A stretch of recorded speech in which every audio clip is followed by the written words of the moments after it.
திவ்யா எங்க என்கிட்ட பேசவே இல்ல, என் பக்கத்துல கூட வரல. அவ வரல சரி, நீங்க ஏன் பேசல? இப்ப அவ கண்ணுக்கு நீங்க அவ அப்பாவா தெரிய மாட்டீங்க, ஒரு ஆம்பளையா தான் தெரிவீங்க. அதுக்குன்னு நீங்க இப்படி ஒதுங்கி ஓரமா நின்னா அது அவளுக்கு பயத்தை தான் இன்னும் அதிகமாக்கும். போன்ல அவங்க மிஸ் இந்த விஷயத்த சொல்லவே இல்ல. எனக்கு என்ன பண்றதுன்னு ஒண்ணுமே புரியல. ஓடி போய் திவ்யாவை கூப்பிட்டேன். அவ அப்படியே ஓடி வந்து என்ன கட்டி பிடிச்சுப்பான்னு நினைச்சேன். ஆனா அவ எதுவுமே பேசாம அப்படியே மிரட்சியா ஒரு பார்வை பார்த்தா பாருங்க. அது எப்படி இருந்துச்சு தெரியுமா? என்னவோ புதுசா ஒருத்தரை பாக்குற மாதிரி இருந்துச்சு.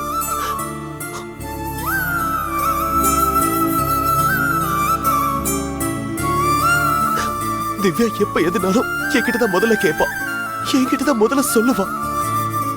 ஆனா இன்னைக்கு ஒரு அப்பாவா அவளுக்கு எதுவுமே பண்ண முடியாம நிக்கிறேன் பாருங்க. எனக்கு இப்ப எப்படி இருந்துச்சு தெரியுமா?